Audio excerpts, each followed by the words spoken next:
Hello, good evening and welcome to News Tonight here on GHOne Television with me, Awisi, Dede, Djangay. Let's take a look at our headlines tonight. And tonight, Supreme Court unanimously dismisses injunction application filed by suspended Chief Justice Gertrude Torkornoo seeking to halt work of committee investigating petitions for her removal. And also in a bulletin, Greater Accra Regional Minister threatens prosecution of persons found complicit for encouraging erection of structures in Ramsar site. Former Vice President Dr. Mahamudu Bawumia asked EOCO and state investigative bodies to avoid acts of intimidation and harassment against NPP members as Ashanti Regional Chairman of NPP, Chairman Wontumi, finally gets bail. Later in a bulletin, President, in business, we shine the spotlight on a rather surprising revelation that 1 out of 6 Ghanaians gave gifts as bribes to access public services in 2024. Later in a bulletin, President Mahama abandons Ghana's do-fearsome policy and wades into diplomatic row between U.S. President Donald Trump and South African President. We'll tell you why President Mahama has described Trump's comment as deeply offensive to the people of Africa. This is News Tonight here on GHOne TV. Welcome.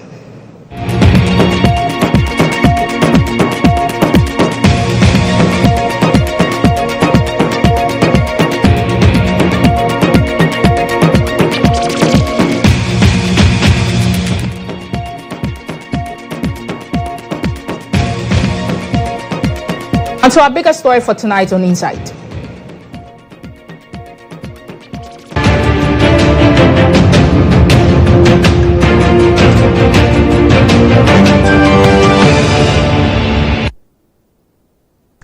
On Insight, suspended Chief Justice Gertrude Torkornoo has suffered another legal setback in her bid to stop proceedings for her removal from office.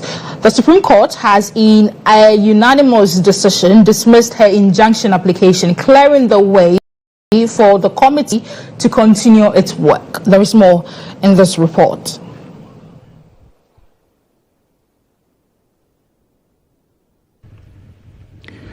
The Supreme Court has unanimously dismissed an injunction application filed by the suspended Chief Justice Gertrude Torkornoo seeking to halt the work of the committee investigating 3 petitions for her removal from office.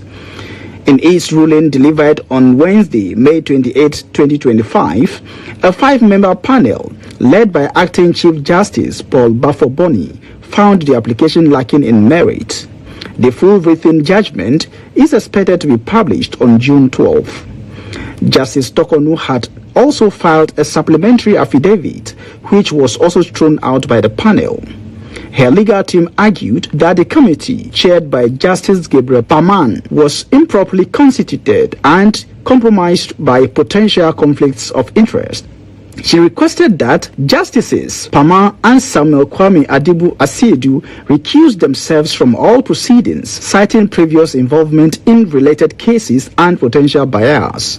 She further questioned the eligibility of 3 committee members: former Auditor General Daniel Yao Domelevu, retired military officer Major Flora Dalugo, and academic professor James Sefa, arguing that their inclusion violated key provisions of the Constitution and Oaths Act. But the court held firm, ruling 5-0 against the Chief Justice's request. Former Attorney General Godfrey Dami, commenting after the judgment, described the ruling as not surprising, pointing to the strength of constitutional provisions governing the removal of high judicial officers. And indeed, this is a very significant point. It's a decision that resulted in her suspension. And you're saying that she cannot know the reason why she was suspended? She cannot know the specific charges on the basis of which the president said that she should go and stay at home and for another person to assume the office. I mean, this is very strange. It's something that's very much alien in every civilized legal system. But we see, we always say reasons for them. With this ruling, the committee's inquiry into the petitions filed by private citizen Daniel Ofori and others is set to continue as Ghana navigates unprecedented terrain in its democratic and judicial history. Let's get some reactions from the legal team. MP for Otafo, Vincent Asifwa, joins me on Zoom for a conversation on this. Vincent, good to have you on the program. The Chief Justice filed an injunction a while ago, and then she later filed a supplementary affidavit. Both were struck out today. Did you see this coming? Well, I didn't see it coming.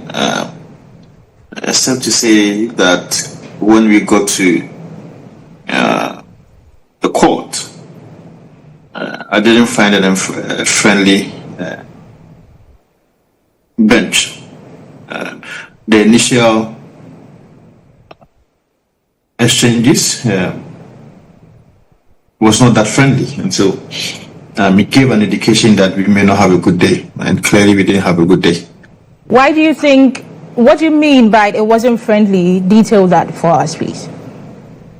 Well, I think that the initial engagement between the acting Chief Justice and the lead counsel, that is Godfrey Dame, when a gentleman rules up, he calls himself Eric Ameho, who I'm told is the registrar of the committee that is if you like, hearing the petition of the Chief Justice. And when Eric Mahamudu got up, she got up to represent the committee. In his own words, he said that he's representing the committee, and the view of the lead counsel, we felt that that person cannot represent the committee. Maybe he may want to represent members of the committee individually. But you could see a word from the acting Chief Justice, director that the lead counsel for CJ, that he should sit down, in a very harsh tone. And that was quite demeaning, but of course, we had to take our cool to go ahead with the proceedings. And so it wasn't a good start, it wasn't a friendly start, but we had to make sure that we ended the proceedings. Right. So briefly, what are your impressions on the ruling today? What are your thoughts on it? Because I want to also find out with you. I want to find out from you if there are further legal steps your team is looking to embark on. Well, the ruling and the reasoning behind the ruling will be given on the 12th of June. Right. Hope that when we're able to assess the ruling, we will make a decision from based on the instructions of our client. Having said that, I think that there were a number of things that happened in court that to me was a bit worrying. Do you mind sharing that? Of course. Right. Some of the things that happened today was the fact that the view of the lead counsel, the view of the CJ, we felt that prima facie, if you like, the basis for the prima facie that has been established against the Chief Justice should be given to the Chief Justice. The basis to which the President of the Republic has, as it were, set up a committee to inquire or to hear the petitioner's allegations against the Chief Justice. That basis, the Chief Justice does not have it. And so we felt that how come you have communicators of the NDC? And if you remember very well, on Newsfile, Sami Fees sat on Newsfile and cataloged the cases of the petitioners, which of them that the Council of State actually found to be relevant as far as the prima facie was concerned, and ones that were also not relevant as far as prima facie was concerned. Put differently, the basis to which a prima facie was formed, the narration and what Sami Jenfu was reading on news file, he has it as an NDC communication director. But the one the allegations have been made against does not have the basis.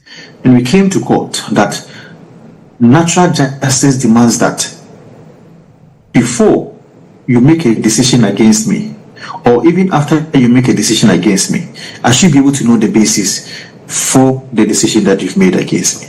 And so I am appearing before a committee, and the committee that I am appearing before, I am going to answer questions based on a certain prima facie that has been formed against me. It is only proper that you let me know the basis to which made you form that prima facie, so that I prepare my defense to you. This is something that is clearly stated in the Constitution. So in essence, Article 19. And so you cannot try me. You cannot, as it were, go ahead to hear a matter when the basis for me coming to you has not been stated to me. So in essence, you're saying that the entire process is still flawed. Yes. The entire process is still flawed, especially with respect to natural justice. Right. You see, the justice also made certain critical points, which we led in court, and you could see that as to why the lawyers of the petitioner, will not be searched, but she will be searched. She will not be allowed to take her phones to the courtroom. Her laptops cannot be taken to where the proceedings are happening. And all those concerns, Vincent, all those concerns were in the supplementary affidavit, right? No, hold on, I'm making a point. I'm building it. It was not in, I'm building it. Right. In the supplementary affidavit that was struck out, the lead counsel made it a point that it is proper that there were certain things that were happening, which to him, or which to the lead counsel, how the proceedings have been, as it were, being carried about, is affecting the constitutional right of the CJ.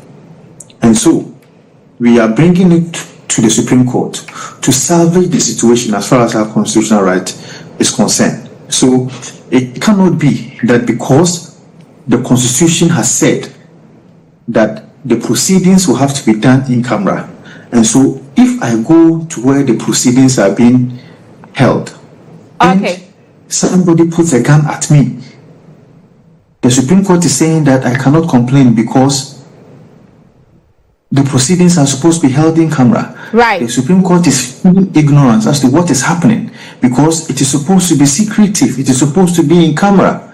And we are saying that should not be the case because constitutional rights that has been guaranteed and given to persons are sacrosanct. So irrespective of what is supposed to be seen to be done in camera, if the person whose rights are affected comes to you, runs to you that please save me, my constitutional rights are being trampled upon.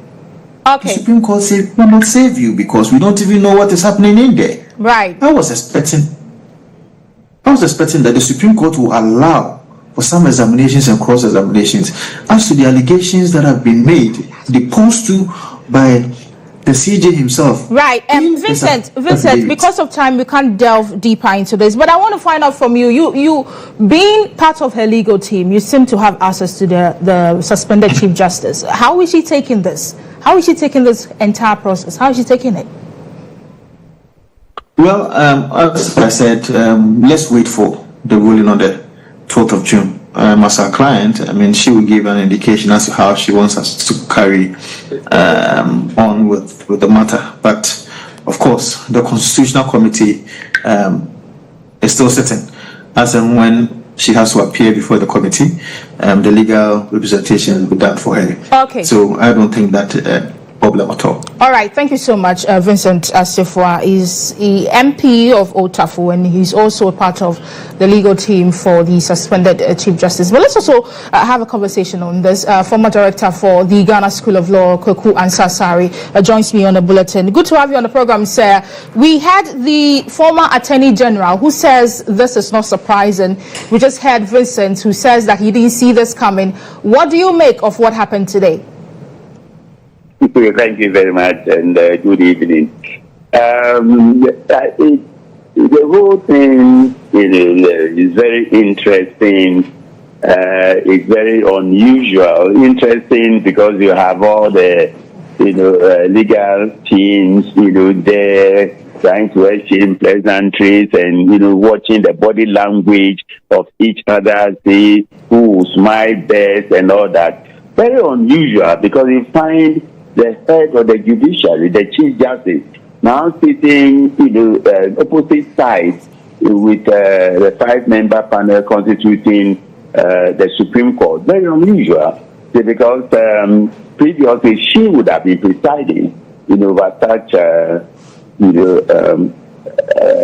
serious matter of public interest. But all these things, I think, and I'll now have to say, the Chief Justice has created a condition for herself. Why do you say so? Which will make it very hard and difficult, to go back to her job. I have not been, at all pleased or delighted with, the whole thing that the Chief Justice. So, I mean, if she doesn't go back, she has, created a condition, of a point of no return to the seat of the Cedi. So, what would you have her do then? What would you have her do? Well, this is a matter that we should have gathered some wise counsel from members of the Judicial Council. Doesn't she have, trusted, dependable, and reliable confidence on the Judicial Council to tell her, to behave this way or that way? The whole purpose of the existence of the Judicial Council is to be able to advise, the head of the judiciary to behave herself. It seems to me that she has been abandoned and she now has to rely solely on the legal team and the husband. Having said that, I still think that maybe some prominent Ghanaian citizens who are, close to her will call her to order that enough is enough. I mean, just imagine the whole Chief Justice, trying to smile at colleagues who will not return any favorable, smile, trying to laugh, forcing the laughter. I mean, it's very embarrassing. Now, if you consider the depositions in the affidavit, you find that the whole thing was appalling, and I heard the Plan referring to grammatical errors, spelling mistakes, absence of full stops and all that, coming from the head of the judiciary. That's concerning. It's not good, for the country. Right. Thank you so much, sir, for making time to speak with us. That was the former director for the Ghana School of Law, Kweku Ansah-Asare. That brings us to the end of Insight here on News Tonight.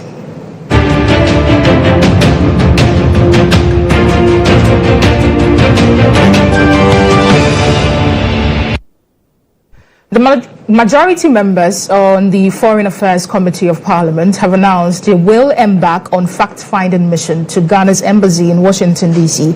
The development follows the shutting down of the embassy by the Minister for Foreign Affairs, Samuel Okudzeto-Ablakwa, after detection of some fraudulent activities involving the staff. The embassy is expected to reopen tomorrow following the deployment of a new team to man the facility. Speaking to the media in Parliament, Chairman for the Committee on Foreign Affairs, Alfred Van der Poy, argued the visit is to enable MPs to have a first-hand account of what actually happened. The minister has followed information from the embassy concerning fraudulent activities, corrupt practices, and he made that decision to close the embassy to ensure that we reset activities at the embassy and to open it with the agenda to serving the public to the highest professional levels. We must not, as Ghanaians, when we see corruption, when we see an act that is against the resetting of this country, that we will condone it. So we support the minister for all the actions that he has taken. And most importantly, we are happy that the embassy will reopen tomorrow. And when the embassy reopens, the public will be served, as I said, without an iota of corruption. We are also aware, we have information that such practices are taking place in other embassies. We are very much aware of that as members of the Foreign Affairs Committee. So we embolden the minister that he should take the necessary steps to ensure that all of our embassies across the length and breadth of this world will be there to serve the people's interest without any room of corruption. The highest standard of service to our people is the best and the expectation of all our Ghanaians and all loving people of Ghana. The Ashanti Regional Chairman of the largest opposition party, New Patriotic Party, Bernard Enchi Busiako, also known as Chairman Wontumi, has finally been granted bail by the Economic and Organized Crime Office after he was rushed to the hospital last night during his interrogations. Chairman Wontumi was swiftly arrested by EOCO on Tuesday after he was discharged from the CID headquarters. The opposition NPP have described his arrest as an attempt by the governing party to weaken them. There's more. The controversial party executive, who had earlier appeared before the Criminal Investigation Department on Monday over alleged illegal mining activities, was arrested by EOCO shortly after his second engagement with the CID. He faces charges including operating a mining concession without a license, polluting water bodies, and entering a forest reserve without authorization. Supporters of the NPP quickly converged at the EOCO premises, demanding his release and accusing government institutions of political persecution. President Mahamudu, you are not voted for such Rambo style, like an action movie thing. No, look, we've gone past that. Invite the person. We have said, all MPP members, we are ready to cooperate fully with any investigative body. But this kind of political harassment, trigger some political intimidation. I mean, we've gone past these things. We've gone past this. So we are prepared to stay here overnight. We know that they will release Mahamudu. We are prepared to stay here. Now we've not been told anything. We don't know why he's been brought here. We don't know anything about that. All that we know is that he's in there. They are interrogating him. For what? They haven't said anything. The situation escalated briefly as police attempted to disperse the crowd, prompting heated exchanges between supporters and security personnel. Calm was later restored. Are we in a lawless country? Are we in a revolution? Or we are in the rule of law? Have his lawyers been allowed to go in there? His lawyers are there. There's only one lawyer who is there. All that we are saying is that they should link Wontumi to us. As we speak, Umaru, I know you. All of you are quiet. Look at what is happening in Galamsey side. As we speak, in Akufado's time, when soldiers and police are coming, the Galamseyers, they won. Today they are emboldened. They are encouraged to face soldiers. Security analyst Emmanuel Cotton, who has defended actions of security services, argued Chairman Wontumi's rights were not violated during the process. How can it be the case that an individual is wanted by state authorities for an alleged crime and it has become an NPP problem? Is it the case that NPP was complicit in the things they are alleging against the gentleman, Mr. Wontumi, or what? But Director of Communications for the NPP, Richard Ahiagba, described the arrest as intimidation by the government. He vowed that his party will resist any act of intimidation by the government. I don't think that this is healthy, and if people have done wrong, why them according to law? They will be there. We will not show anybody accountability. If there are many that the new party will resist it in a manner that preserves our sanity and preserves our political party in a way. That's what I think they are trying to do, or we will not hear. It amounts to political intimidation, and as a body corporate, we won't allow for our people to be intimidated, and especially when it goes contrary to law. The Economic and Organized Crime has not yet issued a formal statement on the development. Well, the former Vice President, Dr. Mahamudu Bawumia, has been reacting to this particular development, and he took to his social media to write his thoughts on it. And I will just bring you excerpt briefly. He says that I'm deeply concerned about the arrest and continued detention of the Ashanti Regional Chairman of the New Patriotic Party, Bernard Entry Bosiako, particularly as the charges remain vague and his whereabouts remain unknown. This was a post before his bail, and he continues to say that I urge the Economic and Organized Crime Office and all relevant state institutions to act strictly within the bounds of the law and to respect the rights of Mr. Wontumi as guaranteed by our Constitution. Any deviation from these principles risks undermining public trust in our justice system and weakening the democratic values we have worked hard to build. So that was a post from the former Vice President, Dr. Mahamudu Bawumia, on the whole situation about Wontumi's arrest yesterday. But let's do other stories now. Flooding continues to disrupt life in Accra as clogged drains and accumulated waste block the city waterways. Nearly a decade after a government pledge to make Accra the cleanest city in Africa, the sanitation challenges remain unresolved. My colleague Isaac Abila has more on this report. Of the 4 years of my term in office as president, Accra will be the cleanest city in Africa. That is where we want to get to. That is the commitment I'm making on your behalf and on all our behalves, that by the end of the 4 years of Akufo-Addo's presidency, Accra will be the cleanest city in the entire African continent. That was then President Nana Addo Dankwa Akufo-Addo in 2017, boldly declaring his vision to make Accra the cleanest city in Africa. To back that ambition, he created Ghana's first ever Ministry of Sanitation and Water Resources.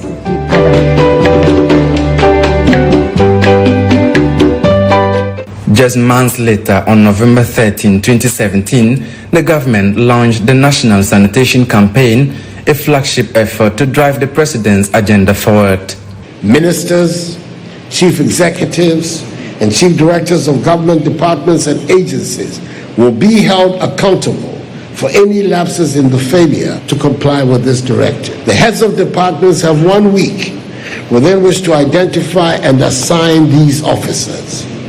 The Environmental Health and Sanitation Directorate must take steps to train these appointed officers. By 2020, the reality on the ground told a different story. Accra was still far from being the cleanest city, let alone in Africa. The promise needed more time. Mr. Chairman, Accra is on course to become the cleanest city that the President gave in absolute terms.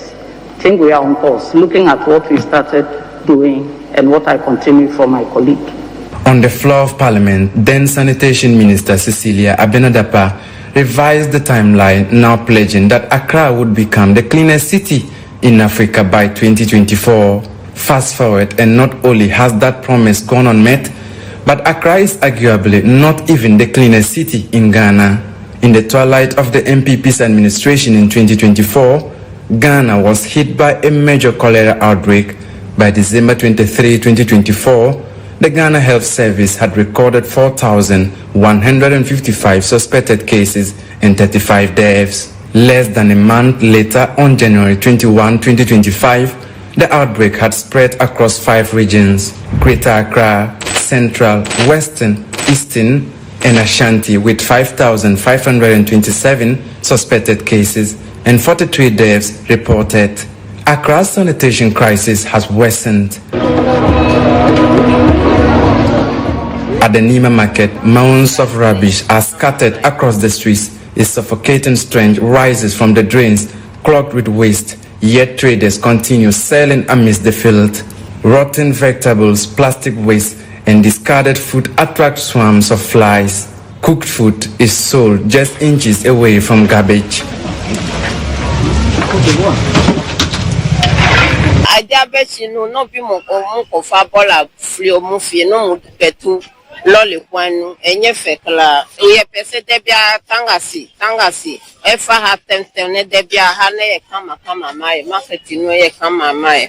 The filth has spread on the floor like a carpet. Traders and customers just walk on it. The current government has pledged to reintroduce National Sanitation Day and revamp sanitation financing, but so far the impact is yet to be felt. The waste in Nima poses serious health hazards, disrupts businesses, and deepens the city's sanitation woes. Not a single refuse bin is visible. So if the government could at least help provide dustbins, without it, we are messing every place around, and it seems like the country is not hygienic.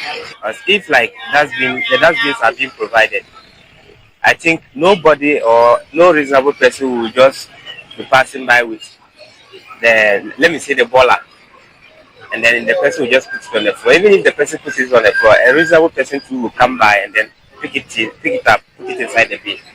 They will say they will come and pack it and just go and leave it.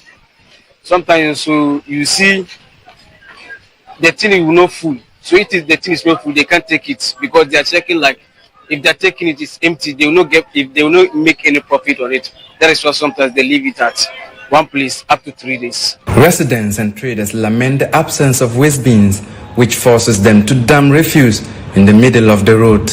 But it is not just the markets.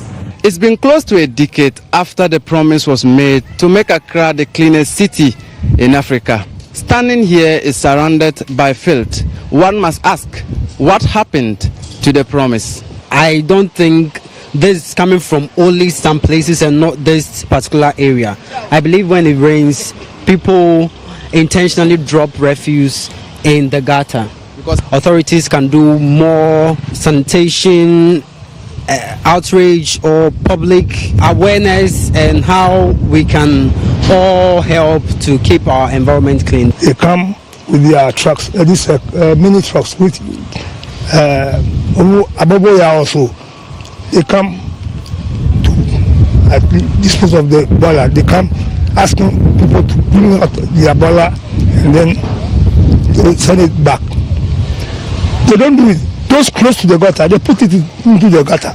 Indiscriminate dumping continues unchecked, largely because culprits are not identified or held accountable. Despite years of promises, policy documents, and budget allocations, Ghana's sanitation landscape shows little improvement. The Odo River, like many of Accra's major drains, is still buried in garbage. Choked gutters increase the risk of flooding with every rainfall. The blueprint for a cleaner city exists. The people know what must be done. The government says the right things, but the gap between talk and action remains painfully wide. Reporting for GHOne News, Abila Isaac, Azuma, Accra. The Greater Accra Regional Minister Linda Oklu has warned that persons found complicit for encouraging the erection of structures in wetlands in Ramsar site will be prosecuted. The warning follows the demolition of buildings at the Sakumo Ramsar site by the Greater Accra Regional Coordinating Council together with the Tama West Municipal Assembly. Engaging the media during the exercise, Greater Accra Regional Minister Linda Oklu bemoaned the indiscriminate destruction of Ramsar sites, which is affecting aquatic life.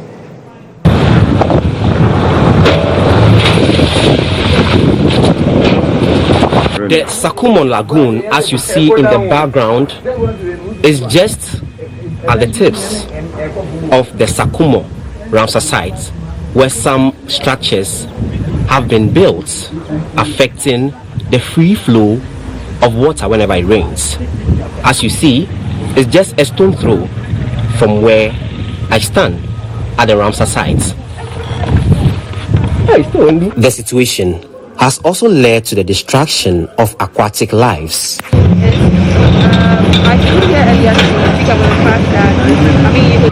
We all know the effects of illegal structures. We all know the effects of building on forest reserves. We all know the effects of building on waterways. We saw the consequences of human action. Some people even lost their lives. Does it mean we don't want to show mercy on people who may fall victim again and lose their lives? We are trying not to be wicked and evil. We are trying to allow for the right things to be done. The only thing we can tell our stakeholders, everybody, the chiefs involved, everybody, that we are only pleading for them to reserve the site for us. They should reserve the site, and so that the water can have its natural flow. Engage the EOCO. We've gotten some names, and then so we've asked them to investigate. Whoever is found, capable, will face the law. Residents say although they are disappointed, little can be done about the situation, and the Greater Accra Regional Coordinating Council, together with the stakeholders, have vowed to continue the process until persons repent from building in Ramsar sites. Reporting for GHOne News, Obed Kingaglo, Sakumono Ramsar sites, Tema, Accra. Well, President John Dramani Mahama has revoked the appointment of Anne Sansa-Daly from the board of the National Health Insurance Authority, following concerns about her lack of valid license to practice medicine in Ghana. In a letter from the Office of the President, the government announced that Professor Dr. Ernest York has been nominated to replace her with immediate effect. The presidency has instructed relevant authorities to facilitate Professor York's swearing in. While the letter did not specify reasons for Daly's removal, sources indicate that the decision was prompted by public and professional backlash over her representation as a medical doctor, despite not being licensed to practice in Ghana.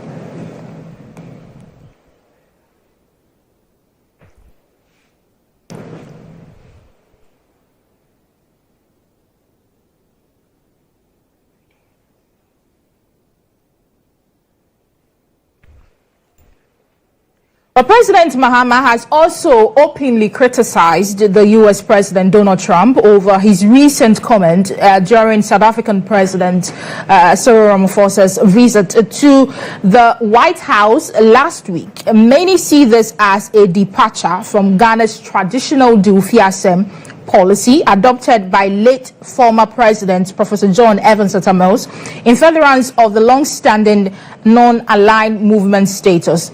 It will be recalled that last week's visit by the South African president to the White House led to allegations of the persecution of white South Africans by Donald Trump, who used some newspaper clippings to back his claims. But those claims were denied by Ramaphosa, which some believe has further exacerbated the tensions among the two countries. Commenting on this development, as an opinion piece, President Mahama slammed Donald Trump's rhetoric as deeply offensive to the people of Africa and a distortion of historical truth. My colleague EOCO is in the studio to bring us up to speed on the details of what President Mahama has been saying. EOCO.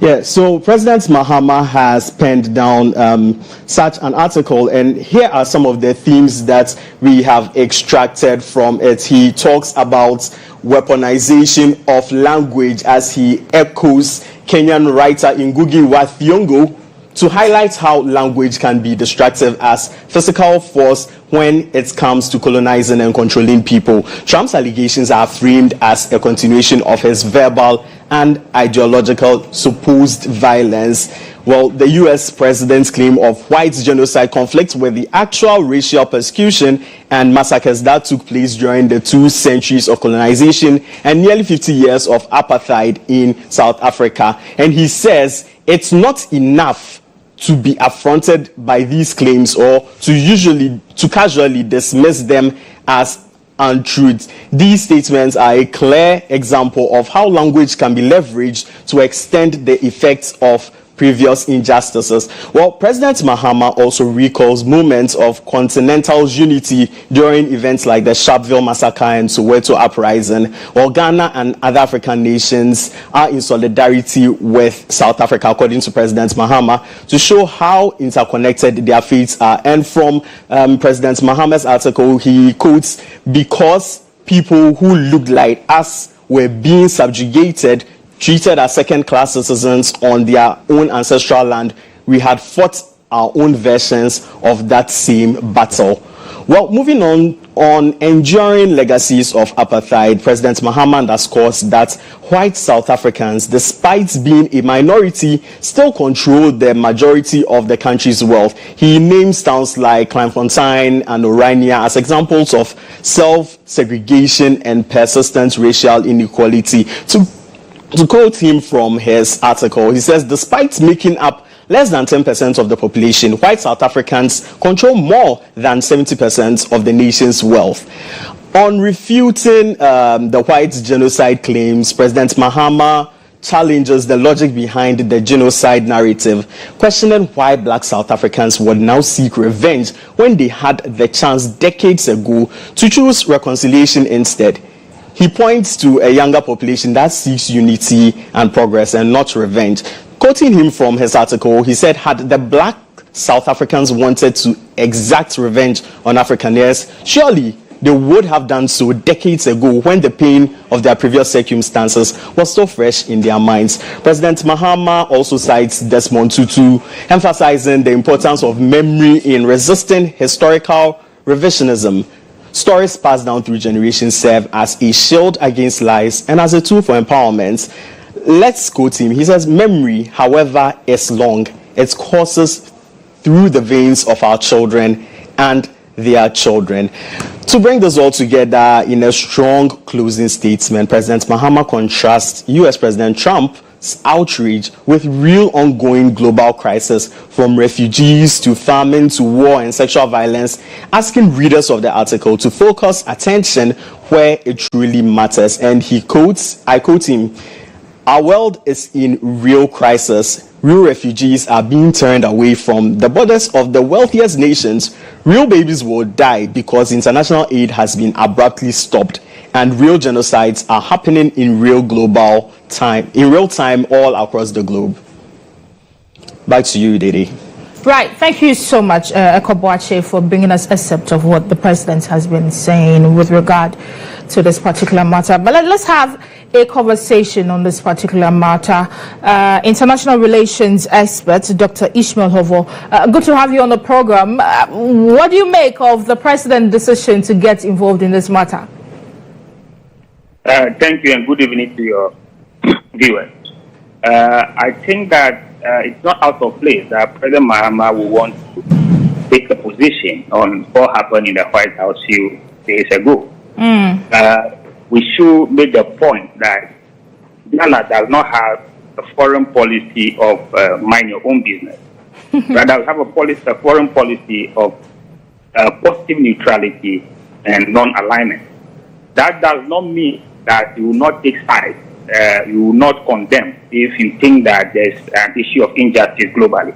Rather, you will be active in global diplomacy and seeking justice, international justice, when the need arises. And President Mahama's write-up, following the long tradition of Ghana's Pan-Africanist stance, where we have always believed that any injustice to any state in Africa is an injustice to the rest of Africa. I'm rather shocked that the rest of Africa have not taken a position to condemn what Trump sought to do. In fact, if you dive into history, the narrative of a white genocide does not exist. Even currently, have not existed anywhere. On the contrary, it was black South Africans who were subjected to one of the most inhumane regimes during apartheid. And even currently, there are cities in South Africa that are virtually white who celebrate the dark past of apartheid. And in fact, if anybody is helping to bring sad memories and, of course, even motivate black South Africans to rise up to resist, it is the existence of those people who want to glorify white supremacy that are actually a problem. That for a leader of the most powerful nation in the world to try to paint a picture that suggests that blacks all of a sudden are killing white South Africans, using evidence that sometimes are quite questionable, is not realistic. And I think that it's appropriate that African nations take a stand. But in taking the stand, given the history of Trump and his ability to pick on people who appear to oppose him, we must be prepared that if it comes to any issue that has to deal with dealing with U.S. direct, particularly at the presidential level, he will use this write-up to confront President Mahama. But given that Trump himself has not made so much commitment to Africa, Africa is not focusing so much on his foreign policy agenda. I think that it is right for African countries to begin to do the right thing. You are able to stand and speak and play your history rightly if you manage yourself well. Okay, all right. Thank you so much, international relations expert Dr. Ishmael, there giving us his thoughts on what has been happening. But let's do business now.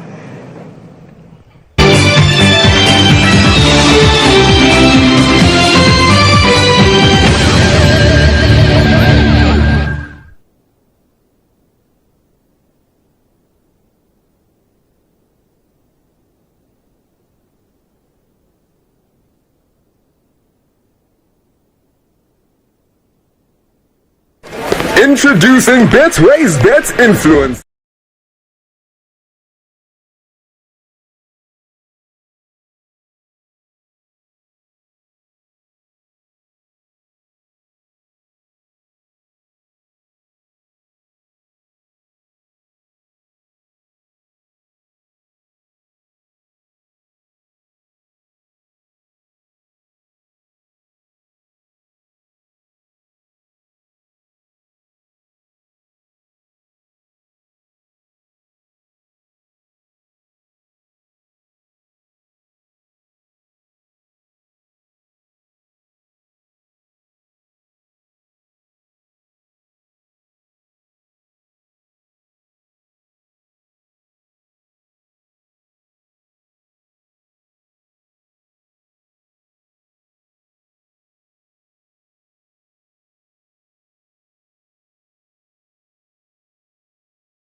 Says nearly 1 in 6 citizens gave bribes, often in the form of gift, to access public services in 2024. According to the GSS, this figure represents 18.4% of the total over 7,000 respondents across the country's 16 regions. The survey also highlights that corruption is more prevalent among males, accounting for 68.3% of those who admitted to giving gifts or money to public officials, compared to 31.7% among females. The police MTTD topped the list of corrupt institutions, while the Minerals Commission ranked least corrupt. Over 70% of Ghanaians believe that the current political system we operate in Ghana offers little or no space for them to influence decision-making in governance. Number 2, Nearly 1 in 6 citizens interviewed under the survey, which is roughly about 18.4% of respondents, who interacted with public officials in 2024, gave a gift as a form of bribery, mostly in the form of money, to access public services.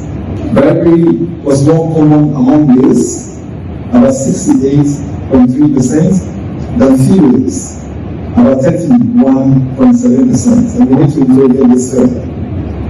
It is also more common in urban areas. So urban residents were recorded about 64.3%, compared to rural dwellers of 35.7%. President John Dramani Mahama has warned that Ghana's export sector risks collapse if the exchange rate reaches a point where it costs 1 cedi to $1. This follows the continuous appreciation of the national currency against other major trading currencies in recent times. Speaking at a multi-sectorial meeting on the 24-hour economy policy at the presidency, President Mahama indicated that the Bank of Ghana is closely monitoring the situation and will intervene if the exchange rate falls below a certain level. The Cedi recently has appreciated in value, and it is the result of close coordination between the fiscal and monetary, between the central bank and the Ministry of Finance. And it is based on the forex auction and demand and supply. What happens is the Bank of Ghana does the forex auction, finds out how much cedis in the system that need forex for to pay various bills and others. And those who want the forex bid on the auction, and the bank strikes the average and takes the cedis and makes the dollars available. And so it's not like somebody is deliberately forcing the dollar down. It is the result of the bids that is finding what the true value of the cedi is. And I believe that it will arrest where the true value is based on the issues of demand and supply. And so I don't envisage that some people say it will come to 1 cedi, $1. No, that's extreme. We'll virtually collapse our export sector if that happened. But I think that the governor of the bank has an eye on it. And if it goes below a certain floor, I'm sure that the Bank of Ghana will make an intervention to make sure that it remains within a certain band that gives the true value of the cedi against the other foreign currencies. That ends business here, but it's time for sport, and Monica Bukari is in the studio with sports. Now let's begin with Accra Hearts of Folk, but let's take a breather. When we are back, we do more.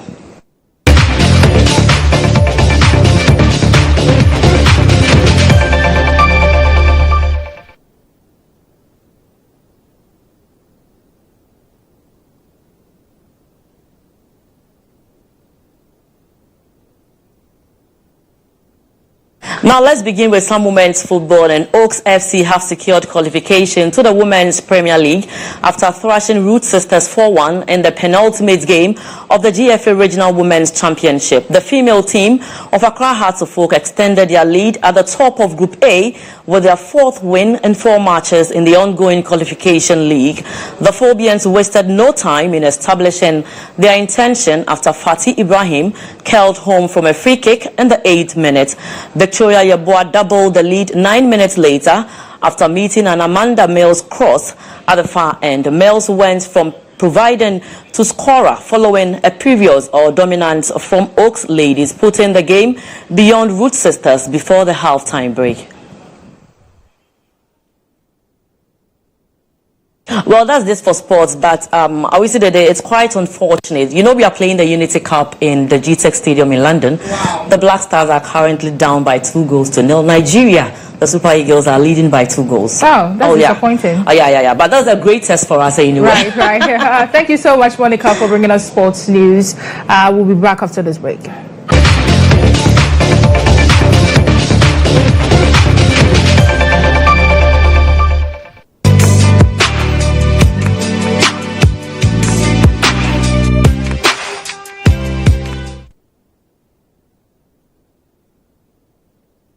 On EOCO, nightlife businesses survive as the ban on noise-making directive by the Ga Traditional Council continues. Some businesses in Accra, whose operations require a complement of loud music, has found innovative ways of operating while obeying the 1 month traditional ban on noise-making directive. There's more in this report.